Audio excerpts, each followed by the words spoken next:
Je m'appelle Diane et j'ai 68 ans. Avant de commencer, j'aimerais savoir d'où vous regardez cette vidéo. Indiquez votre état ou votre pays dans les commentaires ci-dessous. Maintenant, laissez-moi vous raconter comment j'ai démantelé tout l'univers de mon fils après que sa femme a fait un commentaire de trop. Pendant 3 ans, j'ai cru que je bâtissais un héritage. Mon fils Marc et sa femme Ashley avaient 2 beaux enfants, Emma, 5 ans, et Lucas, qui vient d'avoir 3 ans. Quand Ashley est tombée enceinte d'Emma, ils vivaient dans un appartement exigu, occupant tous deux des emplois de débutants avec des montagnes de dettes étudiantes. En tant que mère, voir son enfant lutter est une douleur plus profonde que n'importe quelle souffrance personnelle. J'avais passé 40 ans à bâtir une entreprise de traiteurs prospère à Charleston, parti de rien, avec seulement une cuisine commerciale empruntée et un rêve. Au moment où j'étais prête à ralentir, j'avais des contrats avec de grandes entreprises, des réservations de mariage pour les 2 années à venir et une réputation qui signifiait quelque chose. J'étais à l'aise, plus qu'à l'aise. À l'arrivée d'Emma, j'ai pris une décision. J'ai vendu ma maison, celle que mon défunt mari Henri et moi avions remplie de souvenirs, et j'ai emménagé dans l'appartement au-dessus du garage derrière la nouvelle maison de Marc et Ashley, celle que je les avais aidés à acheter. Je me suis dit que c'était logique. Je pouvais aider avec le bébé. Il pourrait économiser sur les frais de garde. Et je pourrais regarder mes petits-enfants grandir. Mais ce n'était pas tout ce que je leur avais donné. 6 mois après la naissance d'Emma, j'ai assis Marc pour lui parler de mon idée. J'avais vu Ashley avoir du mal à trouver un bon traiteur pour les événements d'entreprise de sa société. L'industrie que je connaissais sur le bout des doigts était en plein essor dans leur région. J'ai donc proposé de lancer une nouvelle branche de mon activité de traiteur. Quelque chose de frais, quelque chose qui serait à eux. Je fournissais le capital, les contacts, les recettes, la formation, tout. Ils le géreraient, le développeraient, et à terme, ce serait leur sécurité. Marc a pleuré quand je lui ai dit. Il m'a serré si fort que je pouvais à peine respirer. Maman, je ne sais pas quoi dire. C'est incroyable. Ashley a souri, mais même à ce moment-là, j'ai capté quelque chose dans ses yeux que je ne pouvais pas tout à fait déchiffrer. J'ai balayé cette pensée. Elle était stressée, submergée par un nouveau bébé. Nous l'étions tous. J'ai structuré l'entreprise avec soin, je l'ai mise à leur nom, mais j'ai conservé un pourcentage jusqu'à ce qu'ils remboursent mon investissement initial. Une pratique commerciale standard. Mon avocat a même demandé pourquoi je ne me protégeais pas davantage, mais je l'ai écarté. C'était mon fils, ma famille. L'entreprise a décollé plus vite que je ne l'avais prévu. En 18 mois, ils avaient des clients corporatifs réguliers, une petite équipe de serveurs et des réservations qui les rendaient rentables. Je travaillais à leur côté, enseignant à Ashley tout ce que je savais, regardant Marc gérer la logistique et les relations clients. Pendant la journée, je gérais leur comptabilité, planifiais les menus, traitais avec les fournisseurs. Puis je récupérais les enfants à la maternelle, préparais le dîner, donnais les bains, lisais les histoires du soir. Je me disais que j'étais béni. J'avais un but. J'avais une famille. On avait besoin de moi. Je n'avais aucune idée que je n'étais qu'un élément pratique. Ma journée typique commençait à 5h30. J'entendais Lucas se réveiller à travers les murs fins de mon appartement au-dessus du garage, suivi par les pas d'Emma trottinant vers la chambre de ses parents. À 6h, j'étais dans leur cuisine à préparer le petit déjeuner pendant que Marc et Ashley se préparaient pour le travail. Pancakes, œufs, flocons d'avoine, tout ce que les enfants voulaient. Je préparais leur déjeuner avec les petits mots qu'Emma adorait, ceux avec des visages souriants et des cœurs. Ashley descendait, les cheveux parfaits, maquillée, en faisant défiler son téléphone. « Merci, Diane », disait-elle sans lever les yeux. Marc prenait son café, embrassait les enfants, et ils étaient tous les deux partis à 7h15, pour gérer l'entreprise que j'avais construite pour eux. J'emmenais Emma à l'école maternelle à 8h, revenais pour divertir Lucas jusqu'à sa garderie à 9h30. Ensuite, j'avais exactement 4 heures avant que les récupérations ne recommencent. Ces 4 heures, je les passais à travailler pour leur entreprise, sans salaire. Je négociais avec les fournisseurs, révisais les menus, gérais la comptabilité, les réseaux sociaux, répondais aux emails des clients. Je me disais que c'était temporaire, qu'une fois qu'ils seraient pleinement établis, je pourrais prendre du recul. Mais les entreprises ne se gèrent pas toutes seules, et Marc et Ashley avaient découvert quelque chose de pratique, j'étais de la main-d'œuvre gratuite. Les après-midi étaient un tourbillon de collations, de visites au terrain de jeu, d'activités. Je payais les cours de danse d'Emma. J'achetais les fournitures de prématernelle de Lucas. Quand les enfants avaient besoin de nouveaux vêtements, je les emmenais faire les boutiques. Quand ils étaient malades, c'était moi qui annulais mes propres projets pour rester à la maison avec eux. Marc et Ashley envoyaient des SMS depuis des réunions, des événements de réseautage, depuis le bureau qu'ils avaient loué avec les profits de mes recettes et de ma réputation. « Maman, peux-tu gérer le coucher ? On a une dégustation à superviser. Diane, on est en retard sur une consultation. Peux-tu nourrir les enfants ? Ça ne te dérangerait pas de les garder ce week-end ? Une super opportunité pour nous d'aller à cette conférence de l'industrie. » Je ne disais jamais non. Quel genre de grand-mère dit non ? Les soirs, je les entendais à travers les murs, rire, regarder la télé, vivre leur vie pendant que je nettoyais la vaisselle du dîner et pliais le linge de leurs enfants dans mon minuscule appartement. Parfois, Marc passait la tête, « Merci pour tout aujourd'hui, maman. Tu es la meilleure. » Puis il disparaissait de nouveau. Financièrement, l'entreprise prospérait. Je voyais les relevés bancaires quand je faisais leur comptabilité. Les revenus augmentaient chaque trimestre. Ils avaient acheté de nouvelles voitures, pris des vacances, rénové leur salle de bain principale. Pendant ce temps, je vivais dans un appartement de 37 mètres carrés avec une salle de bain si petite que je pouvais à peine me retourner, regardant mes économies diminuer lentement à cause de toutes les dépenses supplémentaires que je couvrais pour les petits-enfants. Mais je justifiais tout cela. C'était la famille. C'était ce que faisaient les grands-mères. Henri aurait fait de même s'il avait été en vie. Nous avions toujours cru en l'importance d'aider nos enfants à réussir. Je n'avais simplement jamais imaginé que mon aide serait invisible. La première vraie fissure est apparue un mardi après-midi. J'avais passé la matinée à gérer une crise de fournisseurs, leur évitant de perdre un compte corporatif majeur. J'ai appelé Marc pour lui dire que j'avais réglé le problème. « Oh, super », a-t-il dit, distrait. « Et, tu peux prendre du lait en allant chercher Lucas ? On n'en a plus. Pas de merci d'avoir sauvé un contrat à 5 chiffres. Juste une requête pour du lait. » J'aurais dû voir le schéma à ce moment-là, mais l'amour rend aveugle à la vérité. Le manque de respect a commencé petit, comme du poison s'infiltrant lentement dans l'eau. On ne le remarque pas avant d'en avoir bu pendant des mois. Ashley a fini par ne plus dire merci du tout. J'arrivais à 7 heures du matin et elle me tendait une liste de courses à faire. « Tu peux récupérer mon pressing ? Et Lucas a besoin de nouvelles chaussures. Aussi, on n'a plus de lait d'amande bio. » C'était des ordres, pas des demandes. J'étais du personnel. Quand j'essayais de discuter des décisions commerciales, Ashley me coupait, « On gère ça, Diane. » Mais ensuite, je recevais des appels frénétiques quand quelque chose allait de travers, où l'on attendait de moi que je lâche tout pour réparer leurs erreurs. J'ai renégocié un contrat raté qu'ils avaient mal géré. J'ai livré personnellement une commande quand leur chauffeur-livreur a démissionné sans préavis. Je suis resté debout jusqu'à 2 heures du matin à refaire leur site web après qu'ils eurent payé quelqu'un qui avait fait un travail médiocre. Marc a commencé à m'éviter. Il rentrait à la maison, disait bonjour aux enfants et disparaissait dans son bureau. Quand j'essayais de lui parler de l'entreprise ou de demander des calendriers de remboursement pour mon investissement, il disait « Pas maintenant, maman. Je suis épuisé. » Mais il n'était pas trop épuisé pour aller jouer au golf avec des clients chaque dimanche. Les petits-enfants m'apportaient encore de la joie. Mais même cela changeait. Emma a commencé à dire des choses qui me brisaient le cœur. « Maman dit qu'on doit être silencieux parce que grand-mère vit ici et qu'elle va nous dénoncer. » Dénoncer pourquoi ?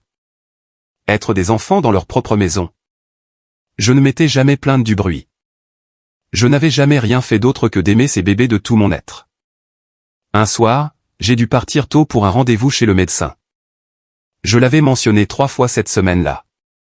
Quand j'ai rappelé Ashley ce matin-là, elle a levé les yeux au ciel. « Bien, j'imagine qu'on va devoir se débrouiller. » Comme si j'avais demandé quelque chose d'irraisonnable, comme si ma santé était un désagrément pour leur emploi du temps. J'ai commencé à remarquer comment il parlait de moi aux autres. J'ai surpris Ashley au téléphone avec sa mère. « Ouais, elle est toujours là. » C'est en fait très utile. Pas « elle est merveilleuse avec les enfants » ou « nous sommes si reconnaissants ». Juste utile, comme si j'étais un appareil électroménager. Au spectacle de danse d'Emma, Je suis restée assise seule pendant que Mark et Ashley prenaient des photos de famille avec d'autres parents. Quand Emma a couru vers moi après sa performance, Ashley a crié « Emma, viens ici. On a besoin de photos. » J'ai regardé ma petite fille déchirée entre nous. Et l'expression d'Ashley quand Emma a hésité a fait quelque chose en moi. Le point de rupture se construisait, même si je ne le savais pas encore. J'ai commencé à noter mes heures. Non pas parce que je prévoyais d'en faire quoi que ce soit, mais parce que j'avais besoin de savoir si j'étais folle. Faisais-je vraiment autant de choses? En une semaine, j'ai enregistré 63 heures de garde d'enfants, 18 heures de travail pour l'entreprise et 12 autres heures de travaux ménagers et de courses pour eux. 93 heures pour une famille qui reconnaissait à peine mon existence, sauf s'ils avaient besoin de quelque chose. Ma sœur a appelé de Phoenix, « Tu as l'air fatigué », dit. Ils prennent soin de toi. J'ai ri, « Oh, tu sais, les petits-enfants te gardent jeune. Est-ce qu'ils apprécient tout ce que tu fais ?» Je ne pouvais pas répondre. Le silence disait tout. Diane, a-t-elle dit doucement, tu n'as pas besoin de t'immoler par le feu pour les garder au chaud. Mais je n'étais pas encore prête à l'entendre. Le jour où mon monde s'est effondré a commencé comme n'importe quel autre mercredi. J'ai déposé Emma à l'école, emmené Lucas à son cours de musique et je suis retourné à leur maison pour préparer les légumes du dîner. Ashley m'avait envoyé un SMS pour me demander de faire sa recette de poulet pour une dégustation client le lendemain. Encore de la main-d'œuvre gratuite, mais je l'ai fait quand même. J'étais en train de couper des oignons dans la cuisine quand j'ai entendu la voix d'Ashley depuis le bureau à l'étage. Elle était en appel vidéo et sa voix portait à travers la bouche d'aération. Je n'essayais pas d'écouter. Leur maison avait juste une acoustique terrible. Non, sérieusement, Jennifer. C'est l'installation parfaite. La voix d'Ashley était animée, heureuse. On ne paie pas du tout pour la garde d'enfants. La mère de Mark vit dans l'appartement au-dessus du garage, donc elle est pratiquement de garde 24h24 et 7h7. Garde d'enfants gratuite dès qu'on en a besoin. Ma main s'est figée sur le couteau. Ça ne la dérange pas, une autre voix féminine a demandé à travers le haut-parleur. Ashley a ri. Un vrai rire. Je veux dire, que va-t-elle faire? Elle a déménagé ici pour être proche des petits-enfants, et honnêtement, elle n'a rien d'autre à faire. Pas d'amis ici, pas de passe-temps. Elle est juste là, à attendre d'être utile. L'oignon que je tenais a glissé de mes doigts. C'est brillant, a dit Jennifer. Ma belle-mère veut t'aider, mais elle vit à 3 heures de route. Oh, ça devient encore mieux, a poursuivi Ashley. Elle gère pratiquement la moitié des trucs commerciaux aussi. La mère de Mark a lancé l'entreprise de traiteur à l'origine, donc elle connaît tous les fournisseurs, toutes les ficelles. Elle fait notre comptabilité, gère l'inventaire, traite les problèmes. On a à peine besoin de penser au fonctionnement interne. Attends, donc elle garde les enfants et travaille gratuitement? À peu près. Je veux dire, elle a une part dans l'entreprise techniquement, mais c'est compliqué. Un certain pourcentage jusqu'à ce qu'on la rembourse des coûts de démarrage, mais honnêtement, Mark dit qu'on pourra probablement restructurer ça à terme. Sa mère n'est pas exactement une experte en affaires avec les questions juridiques. Elle voulait juste nous aider. Ma vision s'est brouillée. J'ai pressé ma paume contre le comptoir pour me stabiliser. Tu vis le rêve, H. Garde d'enfants gratuite, aide commerciale gratuite, et tu peux être la patronne, non? La voix d'Ashley était joyeuse. Mark se sent coupable parfois, mais je continue à lui dire, elle a proposé. On ne l'a pas forcée à déménager ici. Elle voulait être impliquée dans la vie des enfants. C'est ce que font les grands-mères. Et honnêtement, à son âge, que ferait-elle d'autre? On lui donne un but. Un but?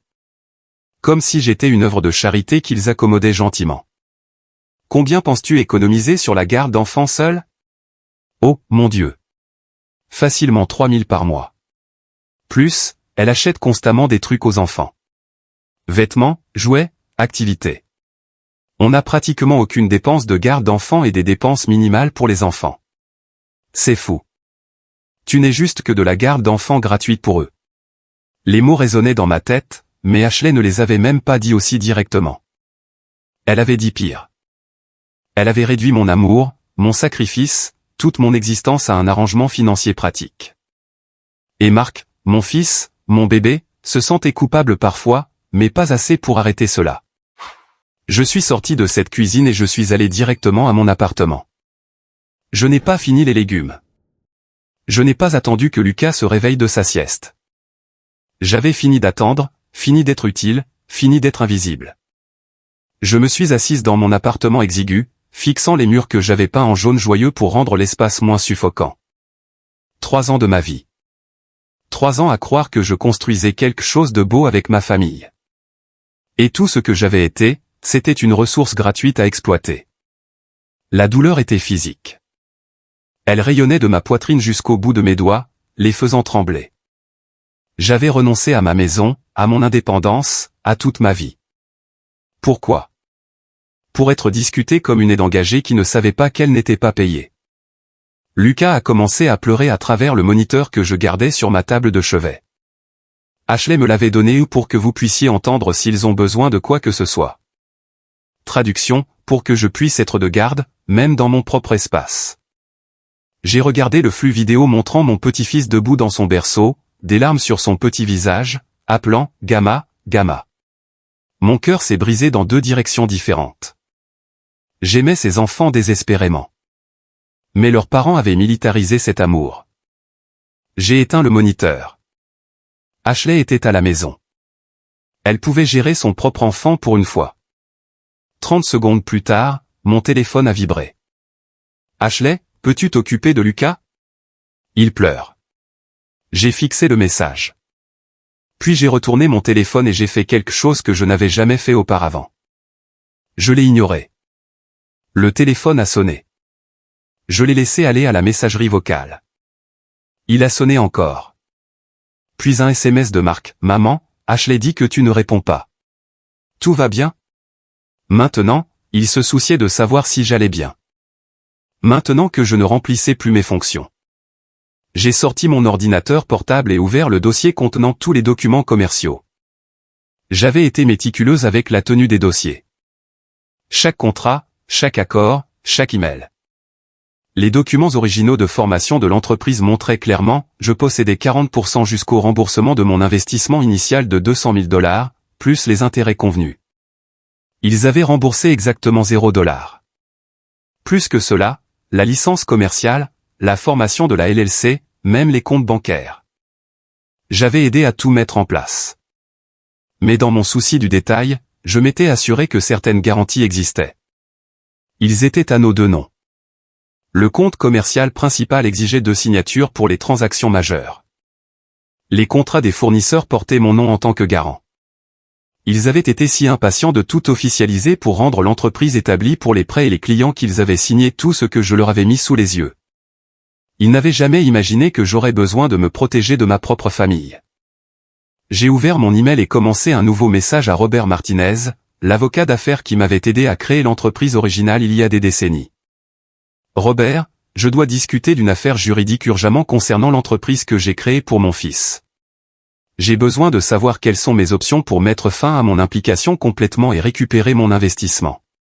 Sa réponse est arrivée dans l'heure, peux-tu venir à mon bureau demain à 10 h? Apporte toute la documentation. J'ai confirmé le rendez-vous.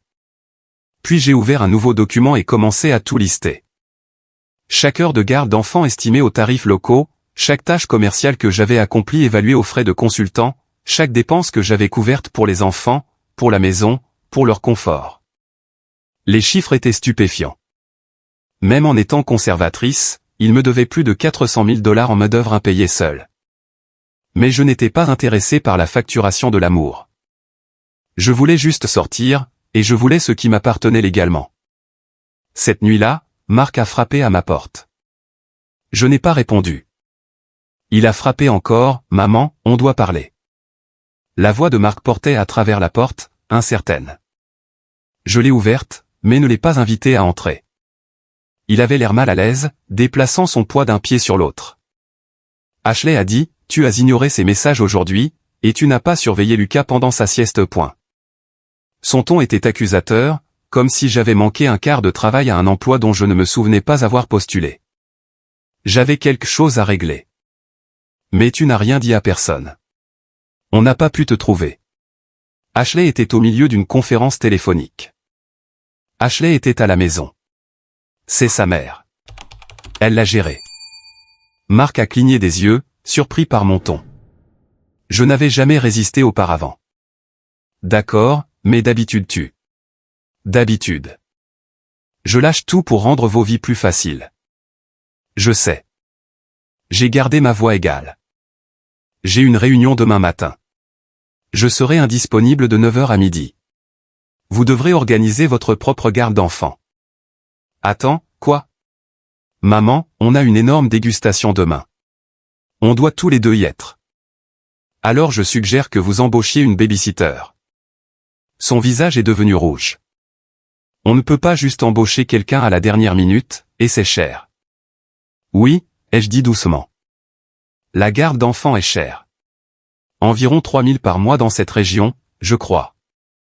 La couleur a quitté son visage, donc il savait exactement ce qu'ils économisaient, ce que je valais en dollars et en centimes. Tu nous as entendus, a-t-il dit finalement. L'appel d'Ashley hier. J'en ai assez entendu. Maman, écoute, Ashley ne voulait pas dire ça comme ça sonnait. Ne le fais pas. J'ai levé la main. Ne m'insulte pas en prétendant que j'ai mal compris. J'ai entendu exactement ce qu'elle voulait dire. J'ai été pratique, de la main-d'œuvre gratuite, de la garde d'enfants gratuite, de l'aide commerciale gratuite, tout gratuit, et tu le savais. Ce n'est pas comme ça. C'est comment alors, Mark? Dis-le-moi. J'ai attendu, mais il est juste resté là, la bouche s'ouvrant et se fermant comme un poisson. C'est ce que je pensais. J'ai un rendez-vous demain. Je suis indisponible. Débrouillez-vous. J'ai fermé la porte sur le visage choqué de mon fils. Le lendemain matin, je me suis habillé dans le costume bleu marine que je portais aux réunions d'affaires dans mon ancienne vie. Je me sentais comme moi-même pour la première fois en 3 ans. Le bureau de Robert Martinez était au centre-ville, à 30 minutes. Je n'ai pas laissé de notes. Je suis juste parti. Robert avait 70 ans maintenant, mais toujours aussi vif. Il a lu chaque document que j'avais apporté, son expression devenant de plus en plus sombre. Diane, je vais être franc. Tu as une position juridique importante ici. Tu possèdes 40% de cette entreprise. Tu es listé comme garante sur les contrats majeurs. Les termes de remboursement qu'ils ont violés te donnent des motifs pour exiger immédiatement la totalité du prêt. Qu'est-ce que cela signifie pratiquement? Cela signifie que tu pourrais les forcer à te payer 200 000 $ plus 3 ans d'intérêt convenus. Environ 240 000 $ au total immédiatement. Et s'ils ne peuvent pas payer, ce que je soupçonne qu'ils ne peuvent pas, tu pourrais forcer une dissolution de l'entreprise et une liquidation des actifs. Mes mains tremblaient. Ils perdraient tout. Ils ne t'ont rien payé tout en bâtissant de la richesse sur ton investissement. Légalement, tu y as droit. J'ai pensé à Emma et Lucas. Mais ensuite, j'ai pensé au rire d'Ashley, elle n'a rien d'autre à faire. Quelles sont mes options? Ai-je demandé à Robert. Robert s'est penché en arrière dans sa chaise, les doigts croisés. Tu as 3 voies principales. 1. Tu exiges formellement le remboursement immédiat de ton investissement avec intérêt. 2. Tu dissous ton partenariat et forces une vente des actifs de l'entreprise. 3. Tu exerces tes droits de propriété et prends le contrôle opérationnel. Que signifie l'option 3 exactement? L'accord d'exploitation stipule qu'en tant que propriétaire à 40% et membre fondateur, tu as une autorité égale sur les décisions commerciales majeures. Tu pourrais légalement les verrouiller hors des comptes, révoquer leur accès aux fournisseurs qui contractent avec toi spécifiquement et restructurer les opérations. Essentiellement, tu pourrais reprendre ce que tu as bâti. J'ai réfléchi à cela. Mark et Ashley avaient des clients, oui, mais ces clients venaient de ma réputation, de mes recettes, de mes décennies de relations. Le nom de l'entreprise elle-même portait mon héritage, Legacy Catering and Events. J'avais insisté sur ce nom, voulant qu'ils construisent quelque chose de durable. Ils l'avaient construit, certes, sur mon dos. Si je choisis l'option 3, à quelle vitesse cela pourrait-il arriver? Robert a souri, et ce n'était pas gentil. Avec ton autorisation, je pourrais avoir les documents préliminaires déposés d'ici la fin de la journée. Tu devrais agir de manière décisive, cependant. Change les mots de passe, sécurise les comptes, informe-moi, les fournisseurs clés. Ce serait brutal. Ils seraient pris au dépourvu. Oui. J'ai pensé à toutes les fois où j'avais été prise au dépourvu. Chaque commentaire dédaigneux, chaque limite ignorée, chaque supposition que j'allais juste obéir. L'image d'Ashley riant de moi avec son ami tournait en boucle dans mon esprit. Allons-y avec l'option 3. Les 2 heures suivantes furent un tourbillon de signatures de documents, d'appels téléphoniques et de mise en mouvement des choses. Robert avait un collègue spécialisé dans les litiges commerciaux. Dans l'heure, des avis formels étaient en cours de préparation. À midi, j'avais changé les mots de passe de chaque compte auquel j'avais accès, et il y en avait beaucoup. L'email de l'entreprise, le portail des vendeurs, le backend du site web, le compte bancaire principal qui exigeait 2 signatures. Je suis allé à la cuisine commerciale qu'il louait, celle où j'avais enseigné à Ashley chaque technique qu'elle connaissait. J'avais une clé. J'avais toujours eu une clé parce que j'ouvrais 2 fois par semaine pour préparer les grands événements. Je suis entré et j'ai commencé un inventaire systématique. Chaque équipement, chaque ingrédient, chaque article que j'avais acheté avec mon investissement initial. J'ai tout photographié, horodaté et documenté. Ensuite, j'ai envoyé un email à leurs 3 plus gros fournisseurs, c'est Diane Foster, partenaire fondatrice de Legacy Catering. Veuillez noter qu'à compter d'immédiatement, tous les contrats et accords de crédit exigent mon approbation personnelle. Aucune commande ne doit être traitée sans mon autorisation écrite. J'ai mis Robert en copie sur tout. À 14 heures, mon téléphone explosait. 17 appels manqués de Marc, 9 d'Ashley. Des SMS défilant plus vite que je ne pouvais les lire. Marc, maman, qu'est-ce que tu fais? Ashley, tu ne peux pas juste nous verrouiller hors de notre propre entreprise. Marc, les fournisseurs disent qu'on ne peut pas commander pour l'événement de demain. Ashley, c'est de la folie. Appelle-nous maintenant.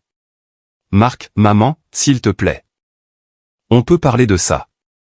J'ai éteint mon téléphone et je suis allé à la banque. Le compte professionnel contenait 47 000 $. Paiement d'un grand événement corporatif la semaine précédente, un événement que j'avais planifié, préparé et géré alors qu'ils étaient simplement venus sourire aux clients.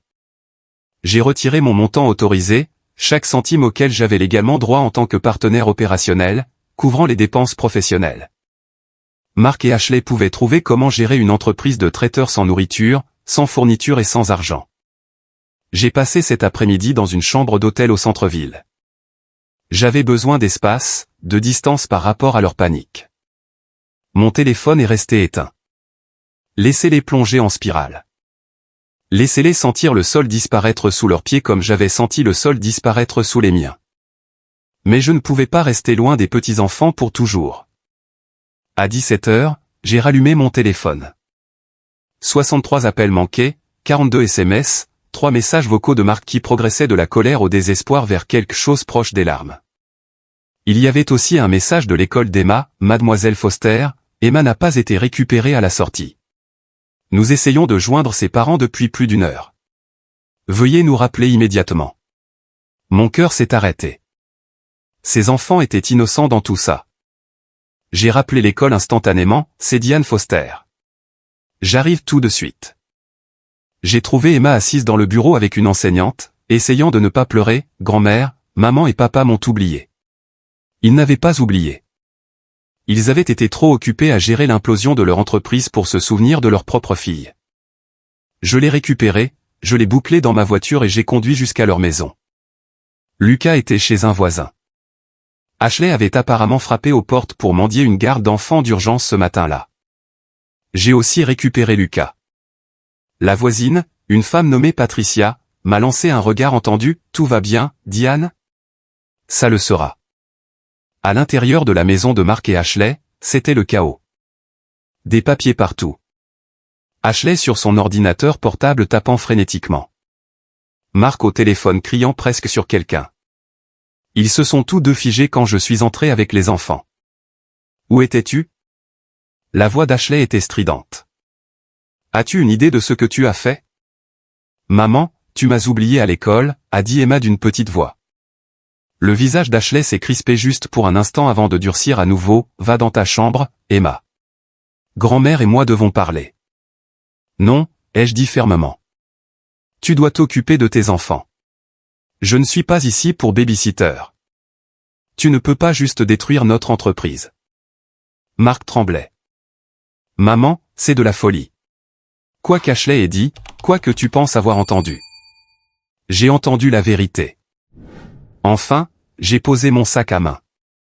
J'ai entendu que je suis juste une ressource pratique, de la main-d'œuvre gratuite avec aucun autre but dans la vie, quelqu'un à exploiter pendant que vous bâtissez de la richesse et prenez des vacances.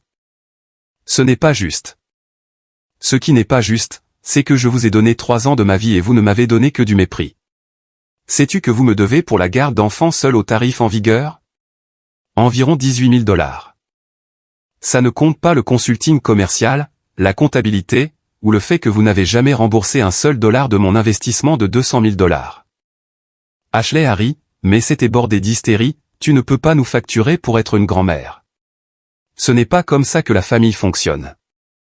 Tu as absolument raison. La famille ne devrait pas fonctionner comme ça. La famille devrait être basée sur l'amour et le respect, mais vous l'avez transformée en une transaction. Donc maintenant, nous avons une transaction. Nous avons un événement demain.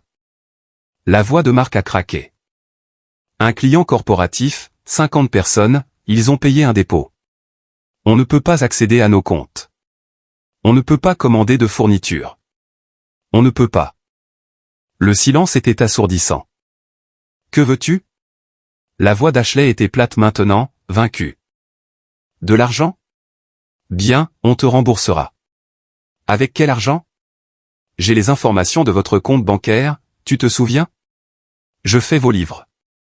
Vous avez 47 000 sur vos comptes professionnels, dont la plupart sont dus à des paiements de fournisseurs à venir. Vous avez 23 000 d'économies personnelles. Vous financez vos 2 voitures. Votre maison a une hypothèque. D'où vient exactement ce paiement? Marc s'est effondré sur le canapé, la tête entre les mains. Alors, quoi? Tu vas juste tout détruire? Tout ce qu'on a bâti. Tout ce que j'ai bâti, ai-je corrigé doucement. J'ai créé ces recettes. J'ai cultivé ces relations avec les fournisseurs pendant 40 ans. J'ai amené les clients grâce à ma réputation. Vous avez juste porté de beaux vêtements et souri. Ce n'est pas vrai. Ashley s'est levée, les poings serrés. On a travaillé dur. On a fait grandir cette entreprise. Avec ma fondation, avec mes connaissances, avec ma main-d'œuvre gratuite. J'ai sorti mon téléphone et ouvert mes notes. J'ai suivi mes heures pour le mois dernier seulement. 173 heures, garde d'enfants, travail commercial, travaux ménagers pour votre famille. C'est plus qu'un travail à plein temps pour 0 salaire et 0 appréciation. Donc, c'est de la vengeance. La voix de Marc était creuse. Tu nous punis. Non, je récupère ce qui est à moi et je me retire d'une situation toxique. Il y a une différence. La porte a volé en éclats. La mère d'Ashley, Cheryl, a fait irruption avec un visage comme le tonnerre. Qu'est-ce qui se passe? Ashley m'a appelé en pleurant au sujet d'une folie. Elle s'est arrêtée quand elle m'a vu. Diane, qu'as-tu fait? J'ai arrêté de travailler gratuitement. C'est la famille. Tu ne fais pas payer la famille. Tu as raison. La famille ne devrait pas faire payer la famille. La famille ne devrait pas non plus exploiter la famille. Mais nous y voilà. Cheryl s'est tournée vers Ashley, ne peux-tu pas juste t'excuser? Régler ça? La mâchoire d'Ashley s'est resserrée, je ne m'excuse pas d'énoncer des faits. Elle a proposé d'aider avec la garde d'enfants. Elle a choisi de déménager ici. Oh, arrête. La voix de Marc a coupé. Juste arrête, Ashley. Il m'a regardé avec quelque chose qui aurait pu être de la reconnaissance éclatant enfin. Elle a raison. On a profité. J'ai profité de ma propre mère. Marc, Ashley a commencé. Non, j'ai entendu ce que tu as dit à Jennifer. J'étais dans la pièce. Je t'ai entendu rire sur la façon dont on ne paie pour rien. Comment maman existe juste pour être utile. Et je n'ai rien dit parce que c'était pratique pour moi aussi. Sa voix s'est brisée. Je suis désolé, maman. Je suis tellement désolé. L'excuse flottait dans l'air. Une partie de moi voulait l'accepter, le prendre dans mes bras comme je l'avais fait toute sa vie. Mais les excuses n'effaçaient pas 3 ans de manque de respect systématique. J'apprécie cela, Marc. Vraiment. Mais les mots ne suffisent plus. Que voulez-vous de nous? a demandé Ashley. J'ai sorti les papiers que Robert avait préparés, je veux une dissolution formelle de mon partenariat, mon investissement remboursé avec intérêt dans les 90 jours, et tous mes biens personnels retirés de l'entreprise. Je fournirai une consultation de transition pendant 60 jours à $150 de l'heure. Le tarif en vigueur pour les consultants en traiteur. Après cela, vous êtes seul. Ça nous mettra en faillite. Le visage d'Ashley était blanc. Alors vous apprendrez ce que c'est que de partir de rien comme je l'ai fait il y a 40 ans. Les procédures juridiques ont duré 8 jours. 8 jours où Mark et Ashley se sont débattus pour sauver ce qu'ils pouvaient. Ils ont dû annuler 3 événements, perdant des dépôts et leur réputation. Leur client corporatif a menacé de poursuivre pour rupture de contrat. 2 de leurs membres du personnel ont démissionné quand les chèques de paie ont rebondi. Robert a poussé les documents plus vite que je ne l'avais cru possible. À la fin de la semaine, Legacy Catering and Events a cessé d'exister. L'entreprise a été dissoute, les actifs liquidés. Mark et Ashley ont gardé la liste des clients et le nom de l'entreprise. Je n'en voulais pas de toute façon, mais ils ont dû repartir complètement de zéro, empruntant de l'argent aux parents d'Ashley pour couvrir à nouveau leurs coûts de démarrage de base. Ils n'ont pas pu me rembourser le montant total immédiatement. Nous avons structuré un plan de paiement, $2000 mensuels pour les 10 prochaines années. Robert m'a assuré que c'était exécutoire et réaliste compte tenu de leur potentiel de revenus.